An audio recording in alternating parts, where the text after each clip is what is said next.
नमस्कार, आप देख रहे हैं एनबी न्यूज। मैं आपके साथ रवि राजपूत। हमारे खास कार्यक्रम अपने उत्तराखंड में आप सभी का स्वागत है।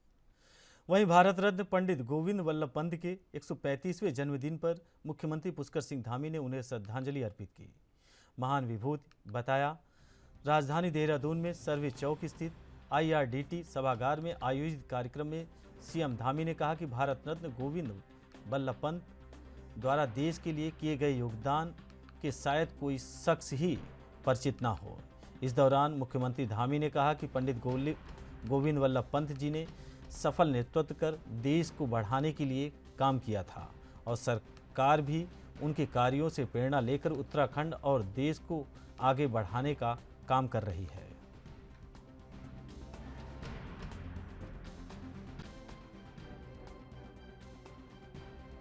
रत्न पंडित गोविंद वल्लभ पंत जी की जयंती है। इस जयंती के अवसर पर हम उनको श्रद्धासुमन अर्पित करते हैं और उन्होंने जो भारतवर्ष के लिए किया, तमाम स्वतंत्रता संग्राम के दौरान पूरे देश को नेतृत्व देने का काम किया, एक वकील के रूप में, एक नाट्यकर्मी के रूप में, एक कार्यकर्ता के रूप में। और देश की आज़ादी के बाद उन्होंने यहाँ उत्तराखंड के अंदर इस भूमि में उन्होंने जन्म लिया, तो आज पूरी तराई को बसाने का काम भी उनके माध्यम से हुआ। जमींदारी जो कानून था उन्हीं के समय में उसको आगे बढ़ाने का काम, लागू करने का काम हुआ। हिंदी भाषा को आगे बढ़ाने का काम हुआ। आज उनके जो सपने थे, उन सपनों के अनुरूप उत्तराखंड राज्य हो, उसको हम लोग आगे बढ़ाने के लिए काम करेंगे। उनसे प्रेरणा लेकर, उनके जीवन से प्रेरणा लेकर हमारी सभी नौजवान पीढ़ी, हमारे आने वाले बच्चे, सब लोग हम उस दिशा में काम करें, यही उनको आज के दिवस पर। वहीं उत्तराखंड के पिथौरागढ़ के धारचूला में शुक्रवार की रात हुई मूसलाधार बारिश ने धारचूला बाजार में फिर तबाही मचाई है। पहाड़ी में बरसाती पानी के साथ आया मलबा कई घरों में घुस गया। बाजार की सड़कें भी मलबे में पट गई। सड़क में पार्क किए गए वाहन भी मलबे में दब गए। आपको बता दें कि मल्ली बाजार, ग्वालगांव, खोतीला में सड़कों पर मलबा जमा हो गया। बादल फटने से नेपाल में मकानों के ध्वस्त होने और कई लोगों के लापता होने की पुष्टि हुई है, जिसमें पिछले दिनों एलधार नामक स्थान पर हुए भूस्खलन के बाद से खतरा बना हुआ है। तब भूस्खलन के साथ बुलडोजर गिरने से 4 मकान ध्वस्त हो गए थे। इस स्थान पर जिनके मकान हैं वह लोग अभी भी अन्य सुरक्षित स्थान पर रह रहे हैं।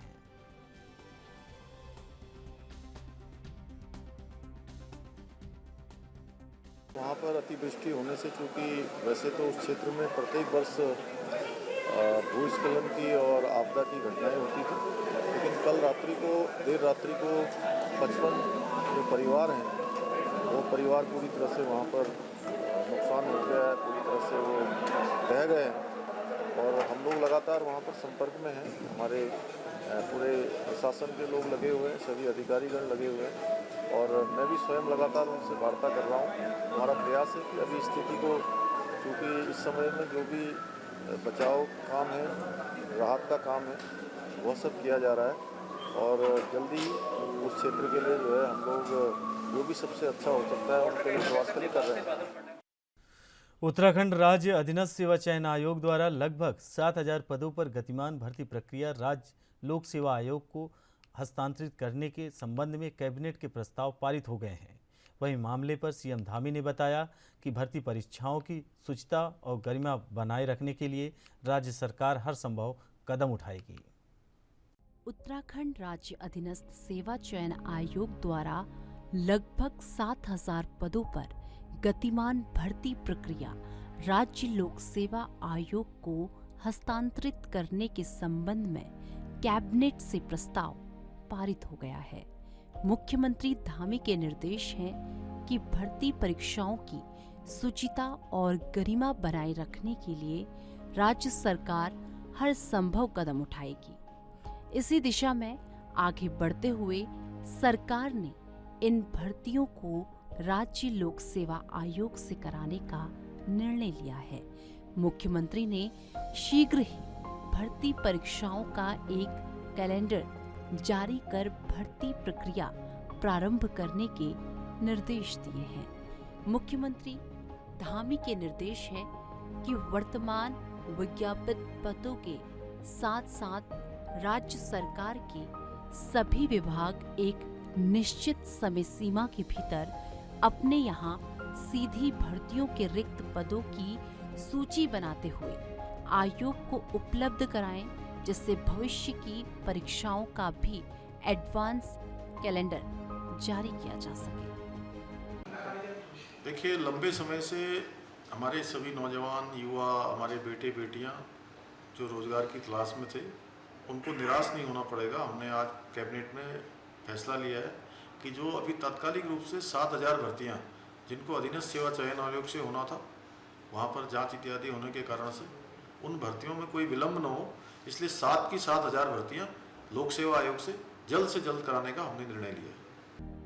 वे समस्त परीक्षाएं जिनमें अधीनस्थ सेवा चयन आयोग द्वारा किसी भी चरण की परीक्षा आयोजित कर परिणाम घोषित कर दिया गया है, किंतु चयन प्रक्रिया पूर्ण नहीं हुई है, उन परीक्षाओं को अवशेष कार्रवाई उत्तराखंड अधीनस्थ सेवा चयन आयोग द्वारा की जाएगी। वे समस्त परीक्षाएं जिनमें अधीनस्थ सेवा चयन आयोग द्वारा आवेदन आमंत्रित किए जा चुके हैं और कोई भी परीक्षा आयोजित नहीं की गई है, उनमें लोक सेवा आयोग की परिधि में जाने के पश्चात पुनः विज्ञापित प्रकाशित किए जाने की दशा में अभ्यर्थियों को आवेदन शुल्क से मुक्त रखा जाएगा। हमारी सरकार युवाओं को प्रोत्साहित करना चाहती है, युवाओं को आगे बढ़ाना चाहती है, वो और बेहतर खेलें और अच्छा प्रदर्शन करें, वो देश के लिए, प्रदेश के लिए अधिक से अधिक मेडल प्राप्त करें। इसको लेकर उनकी प्रतिभाओं को निखारना है और हमारे यहाँ युवा प्रतिभाओं की कमी नहीं है। इस दिशा में जहाँ हमने अपने खिलाड़ियों के लिए बेहतर जो हमारे खेल प्रशिक्षक हैं उनकी भी हम व्यवस्था करी है, और भी जो भी प्रावधान होंगे हम करेंगे। हम नई खेल नीति भी लेकर आए, नई खेल नीति में भी हमने प्रावधान किया कि जो बच्चे हमारे जिनके अंदर योग्यता है, क्षमता है, प्रतिभा है, उनको किसी भी प्रकार से वो आगे आने चाहिए, उनको पीछे नहीं रहेंगे। इस प्रकार से हमने नई खेल नीति में भी व्यवस्था की है और अभी हमने उनके लिए खेल पुरस्कारों की धनराशि भी बढ़ाई है, जिससे कि उनका मनोबल ऊंचा हो और वो अच्छा खेले। युवाओं का मनोबल बनाए रखने के लिए राज्य लोक सेवा आयोग के माध्यम से शीघ्र परीक्षाएं कराकर युवाओं को नौकरी देना सरकार की पहली प्राथमिकता है। युवा बेरोजगारों को स्वस्थ प्रतिस्पर्धी माहौल देने के लिए सरकार कृत संकल्प है। बॉबी सम्मल है, मैं लालगो में निवास करता हूँ। धामी जी का बहुत बहुत आभार, जिन्होंने UKPSC के द्वारा जो भर्ती कराई है, द्वारा निर्णय लिया है, स्वागत योग्य है। और जो खिलाड़ी को प्रोत्साहन राशि देने जा रहे हैं, ये भी स्वागत योग्य है। और माननीय पुष्कर सिंह धामी युवा मुख्यमंत्री के चेहरे में आगे तक काम करेंगे। युवाओं के बारे में, युवाओं के भविष्य के बारे में हमेशा ऐसी कार्य करते रहे। माननीय पुष्कर सिंह धामी जो है हमारे इस राज्य के मुख्यमंत्री, जिनका ये निर्णय है स्वागत योग्य है। क्या नाम है आपका? दीपक यादव। कहाँ से हैं आप? सर उड़की से। ये सरकार का जो फैसला आया है UKPSC वाला, ये कैसा लगता है? सर ये बहुत ही अच्छा फैसला है उत्तराखंड सरकार का, जिससे यहाँ के युवाओं को बहुत फ़ायदा है। और जो ये प्रोत्साहन, ये जो बढ़ाने का जो फैसला है, बहुत ही खिलाड़ियों के लिए बहुत ही अच्छा है। इससे बहुत फ़ायदा होगा हमारे युवाओं को, जो उत्तराखंड के युवा हैं। सर मेरा नाम राहुल कुमार है, मैं ऋषिकेश बनगंडी का निवासी हूँ। और मैं ये कहना चाहता हूँ, हमारे जो मुख्यमंत्री उत्तराखंड के पुष्कर सिंह धामी जी, जो इन्होंने भर्ती को लेके ये जो बोला है, मतलब UKPSC जो भर्ती है, इनके अंतर्गत जो परीक्षाएं इनकी कराई जा रही है, उसके लिए मैं दिल से बहुत आभार करता हूँ। और मैं माननीय मुख्यमंत्री जी का बहुत बहुत आभार इसलिए करता हूँ क्योंकि उन्होंने युवाओं के लिए जो योजनाएं निकाली हैं, जो परीक्षा द्वारा करा रहे हैं, इनके लिए मैं दिल से आभार करता हूँ। और युवाओं के लिए ऐसे ऐसे कार्य आगे के लिए करते रहें। CM धामी ने, मेरा नाम आशीष मेहरा है, मैं PNGPG कॉलेज का MCOM का छात्र हूँ। और जो यहाँ पे हमारे मुख्यमंत्री जी ने UKPSC की परीक्षा कराने का फैसला लिया है और युवाओं को प्रोत्साहन राशि देने का निर्णय लिया है, ये बहुत ही एक स्वागत योग्य निर्णय है। हम सभी युवा इस निर्णय का स्वागत करते हैं। रजत कंडारी है, मैं कोटद्वार का निवासी हूँ। जो भी उन्होंने हमारे लिए फैसले लिए हैं परीक्षा को लेकर, तो उसका हम स्वागत करते हैं। और खिलाड़ियों को प्रोत्साहन के लिए जो उन्होंने राशियाँ दी है, धनराशि दी है, उसके लिए भी उन्होंने मनोबल बढ़ाया है हम लोगों का। तो उस योग्यता के लिए भी मैं उत्तराखंड युवा होने के नाते उनका स्वागत करता हूँ। और पुष्कर सिंह धामी जी जो भी हमारे लिए फैसले लेते हैं वो काफ़ी काबिल तारीफ़ है। तो इसके लिए पुष्कर सिंह धामी जी का मेरी तरफ से बहुत बड़ा धन्यवाद। मेरा नाम तेज चौधरी है जी, हरिद्वार के रहने वाले हैं, गुरुकुल कांगनी पड़ रहे हैं जी। लगता है जो सरकार ने निर्णय लिया अच्छा लिया हुआ है, हो सकता है आगे और भी अच्छा कदम उठाया सरकार ने। युवा के लिए बहुत अच्छा मौका है जो करा सरकार ने, सही रहेगा जी। ईमानदारी से होंगी भर्ती? जी जी। अच्छा, ये खेल की जो प्रोत्साहन राशि है जो खिलाड़ियों को जो मिलती है सरकार की ओर से, इसका राशि बढ़ा दी सरकार ने, इससे क्या कुछ फ़ायदा मिलेगा खिलाड़ियों को? फ़ायदा भी मिलेगा जी, प्रोत्साहन भी बढ़ेगा खिलाड़ियों का। और ऐसे भी कोई खिलाड़ी हैं जो फीस की वजह से नहीं कुछ कर पाते, ऊपर से पोटेंशियल नहीं मिल पाता उन्हें, तो उसके लिए बहुत अच्छी चीज़ है। तो इससे प्रोत्साहित होंगे खिलाड़ी? जी जी, ज़्यादा से ज़्यादा खिलाड़ी आएंगे। मुख्यमंत्री पुष्कर सिंह धामी ने देहरादून में भारत रत्न गोविंद वल्लभ पंत के 135वें जन्मदिन समारोह में हिस्सा लिया। सीएम धामी ने कहा कि देश की आज़ादी से लेकर देश की आज़ादी के बाद उन्होंने जो काम किया वो हम सब के लिए प्रेरणा स्रोत हैं। और उन्होंने क्या कुछ आगे कहा है, सुनिए। ऐसे इन महामना का जन्म दिवस इसलिए भी मनाते हैं कि जिनसे कि उनके जीवन से हम सबको कोई प्रेरणा मिले, और उनका जो भारत के स्वतंत्रता संग्राम से लेकर देश की आज़ादी से लेकर और देश की आज़ादी के बाद जो उन्होंने काम किए वह सब हमारे लिए कहीं ना कहीं प्रेरणा के स्रोत हैं, हमारे लिए पाथेय है, हमारे लिए मार्गदर्शन का काम करते हैं। और शुरुआत में नरेंद्र जगूड़ी जी ने बहुत विस्तार से उनकी बातें रखी, मैं सुन रहा था एक एक बार, और उन्होंने खूब से लेकर आज़ादी के दौरान और आज़ादी के बाद जो भी काम उनके द्वारा किए, और आदरणीय भाई साहब निशंक जी ने सब बच्चों को भी उनसे जोड़ा। देखिए, जहां हम लोगों ने आज़ादी का अमृत महोत्सव मनाया है, और आज़ादी के अमृत महोत्सव में जहां हमने देश की आज़ादी के 75 साल पूरे होने के अनेकों कार्यक्रम हमारे देश के प्रधानमंत्री मोदी जी के आह्वान पर देश के अंदर हुए, और 60,000 से भी ज्यादा कार्यक्रम सांस्कृतिक क्षेत्र में अनेकों क्षेत्रों में अलग अलग प्रकार से 60,000 कार्यक्रमों की श्रृंखला। वहीं उत्तराखंड के धारचूला में बीती रात काली नदी में बाढ़ आने के कारण धारचूला और इसके आसपास में नदी के किनारे बसे इलाकों में काफ़ी नुकसान हुआ है। बाढ़ आने से कई घर बह गए हैं, कुछ घर बाढ़ के कारण खतरनाक स्थिति में हैं। जानकारी के मुताबिक सबसे ज़्यादा नुकसान तल्ला, घोतिला, धारचूला, मल्ली बाजार और नेपाल के लास्कू में हुआ है। आपको बता दें कि बीती रात बादल फटने के कारण पहाड़ से एक बड़ा बोल्डर पत्थर नदी में आ गिरा था। इस कारण काफ़ी देर तक नदी का बहाव रुक गया था। बाद में जब पत्थर पानी का दबाव बढ़ा तो पानी एक साथ भारी मात्रा में नदी में बहने लगा, जिससे भारत और नेपाल नदी के किनारे के इलाकों में काफ़ी नुकसान हुआ है।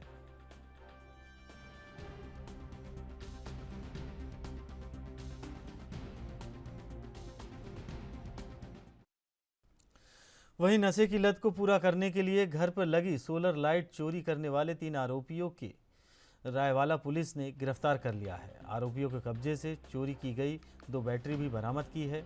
आरोपियों की पहचान केशव, विकास और शैलेंद्र के रूप में की गई है। तीनों आरोपी हरिपुर कला के रहने वाले हैं।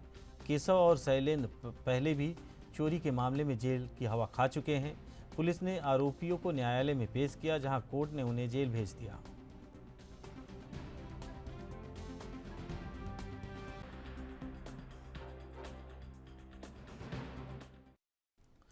वहीं नशे पर रोक लगाने की मांग को लेकर बाजपुर के ग्राम चकरपुर निवासी ग्रामीणों ने एसडीएम राकेश चंद तिवारी को ज्ञापन सौंपा। इस दौरान ग्रामीणों ने एसडीएम से कार्रवाई की मांग की। वहीं ग्रामीण महिलाओं ने पुलिस पर नशे के कारोबारियों से अवैध वसूली का आरोप लगाया। बता दें कि बाजपुर के ग्राम चकरपुर निवासी ग्रामीण एसडीएम कार्यालय में एकत्र हुए, जहां ग्रामीणों ने कच्ची शराब और अन्य नशे के बढ़ते कारोबार पर अंकुश लगाने की मांग को लेकर एसडीएम राकेश चंद तिवारी को ज्ञापन सौंपा। इस दौरान ग्रामीणों ने कहा कि ग्राम चकरपुर में पुलिया के समीप कच्ची शराब और अन्य नशीले पदार्थों की बिक्री का काम किया जा रहा है।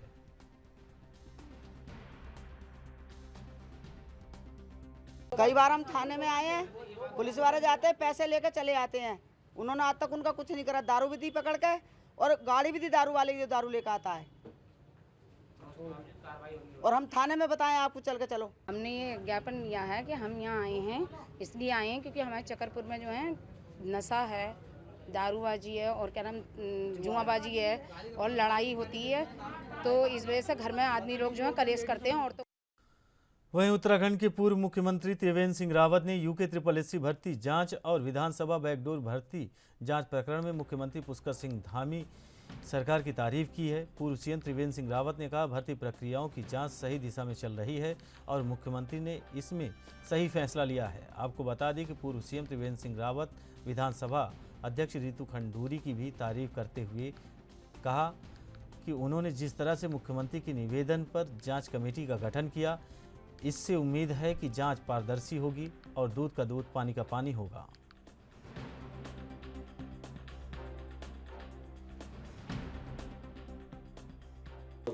इसके बारे में सरकार ने प्रयास भी किया है। देखिए, जो UPSSC का मामला है उसमें तमाम गिरफ्तारियां हुई हैं। मेरे ख्याल से 34-35 गिरफ्तारियां अब तक हुई हैं। और जो विधानसभा का मसला है उस पर मुख्यमंत्री जी ने विधानसभा अध्यक्ष से अनुरोध किया जांच के लिए, और विधानसभा अध्यक्ष यहाँ पर आई और उन्होंने तुरंत शायद रास्ते में ही उन्होंने जिनसे भी परामर्श करना होगा परामर्श किया और एक जांच समिति बिठा दी। मैंने उस दिन भी कहा कि विधानसभा की जो जांच होगी, मुझे पूरा विश्वास है कि वो जांच पाक साफ होगी। जो विधानसभा अध्यक्ष हैं उनकी पृष्ठभूमि को भी मैं जानता हूँ, उनका स्वभाव भी मैं जानता हूँ, उनके काम करने का तरीका, वो किस ढंग से काम करना चाहती हैं वो भी मैं जानता हूँ। और इसलिए जो जांच होगी उस पर युवाओं को विश्वास करना चाहिए। और मैंने आपको ध्यान होगा तो एक बात कही थी कि अधीनस्थ सेवा चयन आयोग को भंग कर देना चाहिए, क्योंकि इसके प्रति लोगों का विश्वास नहीं रहा है। तो मैं कल माननीय मुख्यमंत्री जी का बयान सुन रहा था कि उन्होंने कहा कि हम जो भी अब आगे भर्ती करेंगे वो उत्तराखंड लोक सेवा आयोग के माध्यम से करेंगे।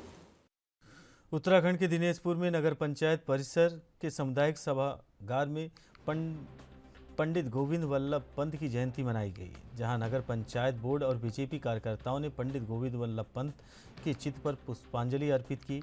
इस दौरान आयोजित गोष्ठी में वक्ताओं ने भारत रत्न गोविंद वल्लभ पंत के स्वतंत्रता संग्राम आंदोलन में योगदान को याद किया। नगर पंचायत सभासद हिमांशु सरकार ने कहा कि पंडित गोविंद वल्लभ स्वतंत्रता आंदोलन में सहयोग आंदोलन, साइमन कमीशन के बहिष्कार और नमक सत्याग्रह में बढ़ चढ़कर प्रतिभाग किया था।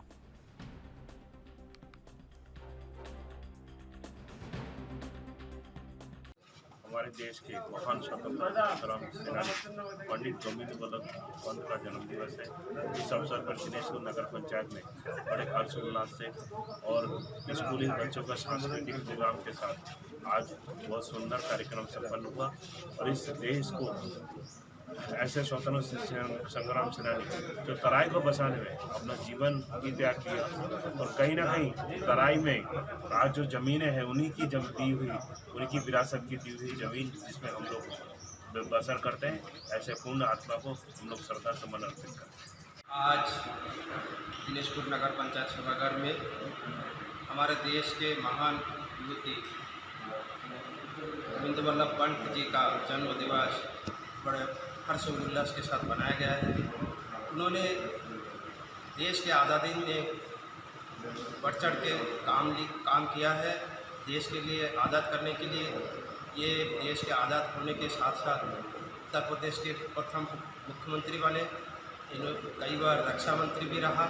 सबसे बड़ा योगदान इन्होंने जो हमारे उधम सिंह नगर की पूरा बेल्ट पंतनगर से लेकर आगे जसपुर तक जो इन्होंने गरीबों को और यहाँ के बंगाली, बुक्सा, पहाड़ी जितने भी समुदाय इसमें आते हैं, इन्होंने अपने भूमि को दान देकर देश के नाम पे एक अच्छा सा संदेश छोड़ा है।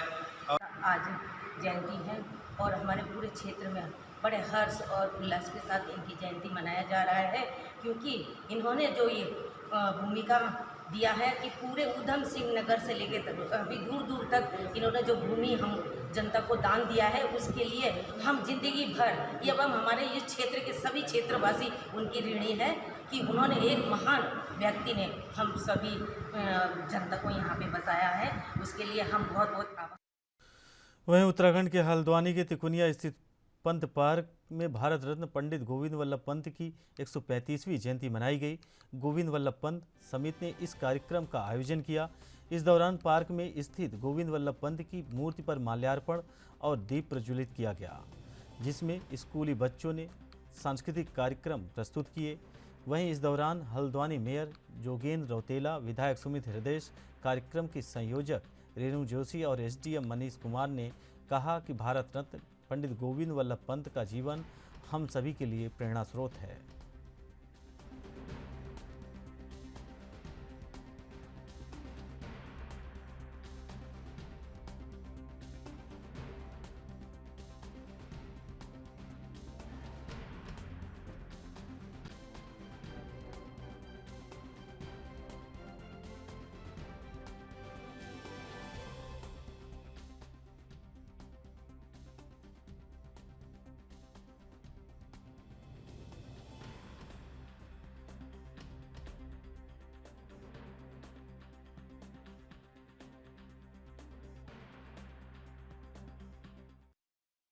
वहीं उप जिलाधिकारी अभय प्रताप सिंह के नेतृत्व में अवैध खनन एवं अवैध खनन परिवहन की चेकिंग के दौरान चालक और परिचालक वाहन छोड़कर भागते नजर आए। सीसीटीवी कैमरे की फुटेज में साफ दिखाई दे रहा है। उप जिलाधिकारी द्वारा की गई छापेमारी के दौरान वाहन चालक अपने अपने वाहन छोड़कर भागते नजर आ रहे हैं। उप जिलाधिकारी द्वारा देर रात की गई छापेमारी के दौरान कुछ गाड़ियां अलीगंज रोड से बहल पेपर मिल की तरफ भाग गई हैं। जैसे ही उप जिलाधिकारी मौके पर पहुंचे, गाड़ी के चालक वहां से भाग गए। 4 गाड़ियों के चालक परिवहन विभाग के द्वारा कराया गया। प्रत्येक गाड़ी का 15,000 रुपये का चालान किया गया। इसके अलावा कुंडेश्वरी में एक ट्रैक्टर ट्रॉली सीज करते हुए 80,000 रुपये का चालान किया गया।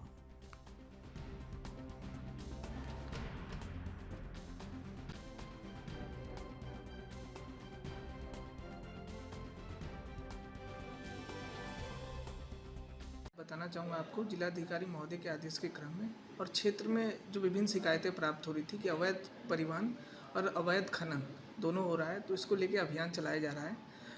कल रात जो है महुआ खेड़ागंज में चलाया गया और अलीगंज रोड पे चलाया गया। पिछले 2 दिनों से लगातार अभियान चलाया जा रहा है और इसमें हमने लगभग 5 गाड़ियाँ सीज की हैं और 6 गाड़ियों का हमने MV एक्ट में चालान किया है और ये अभियान लगातार चलता रहेगा। किसी प्रकार के क्षेत्र में अवैध परिवहन या ओवरलोडिंग स्वीकार नहीं रहेगा और जहां भी शिकायतें मिल रही हैं हम लोग औचक करके। वहीं रिद्धि सिद्धि के दाता भगवान गणेश का कोटद्वार में धूमधाम से और ढोल नगाड़ों के साथ शुक्रवार को खो नदी में विसर्जन कर दिया गया। अनंत चतुर्दशी के दिन 10 दिनों तक चले गणपति उत्सव का उनकी प्रतिमा के अंतिम दिन विसर्जन के साथ समापन हुआ। गौरीपुत्र गणेश की कोटद्वार में विदाई देने बड़ी संख्या में भक्तों का हुजूम सड़कों पर उमड़ा था।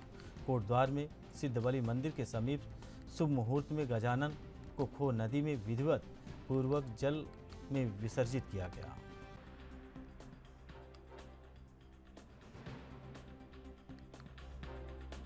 दोषी से आए हुए हैं, ये गुलशन जी की हमारी पार्टी है।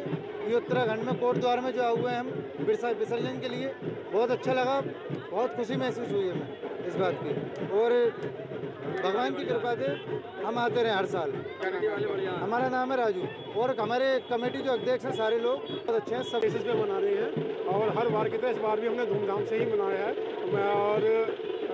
और करीब हम हमेशा अच्छी तरह से इसको मनाते हैं। अगर मैं तो उत्सव तो एक हमारा मेन पर्व है, इसमें सब हिंदू लोग सारे के सारे इसको अच्छी ढंग से मनाते हैं हम लोग, तो इसी वजह से हम यहाँ पे इसको मना रहे हैं। ये पर्व हम 10 दिन से मना रहे हैं और डेली जाना, पूजा करनी, कीर्तन करना होता है और गणेश जी की महत्वता बहुत ज़्यादा है। प्रथम पूजनीय होते हैं तो इसलिए हम इनको बहुत उससे मनाते हैं, बहुत अच्छे से पूजते हैं, करते हैं। इनका कलश यात्रा निकलती है, फिर रोज कीर्तन होता है, सुबह शाम पूजा होती है और 9वें दिन जागरण होता है, 10वें दिन इनका विसर्जन होता है।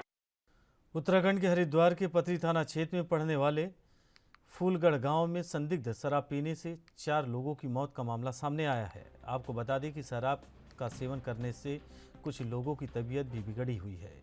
वहीं 4 लोगों की अचानक हुई मौत से ग्रामीणों में आक्रोश है। आपको बता दें कि ग्रामीणों ने प्रधान पद के प्रत्याशी पर शराब पिलाने का आरोप लगाया है। वहीं मामले की गंभीरता को देखते हुए पुलिस और प्रशासनिक अधिकारियों ने गांव में डेरा डाल रखा है।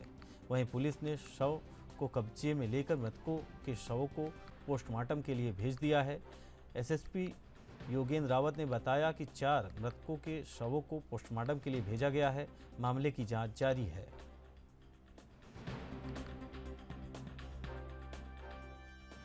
जैसा कि आप जानते हैं, यहाँ पे इस गांव में जहाँ पर हम हैं फूलगढ़ में, यहाँ पर 4 डेथ हुई हैं और निश्चित रूप से एक साथ 4 डेथ होना ये एक चिंता का विषय है और एक कंसर्न का एक विषय है। इसीलिए यहाँ पर आप देख रहे हैं कि सारे अधिकारी, पुलिस के भी अधिकारी आए हैं और यहाँ पर ये आशंका व्यक्त की जा रही है कि इनके द्वारा शराब के सेवन से इन लोगों की डेथ हुई है।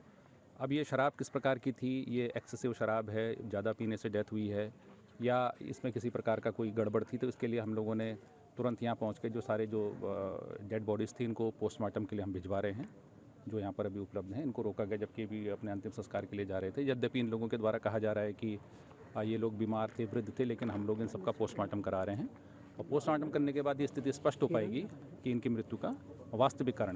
घर घर दारू काटे, घर घर पी रहे, लुगाई काट दी, लोग काट रहे, लुगाई काट दी। हमने तो बतेरी कोशिश करी, हमने पार्टी करी, हम तो घर घर फिर रखना था, घर घर फिर रखना था, कोई मानना नहीं। चलो प्रधान की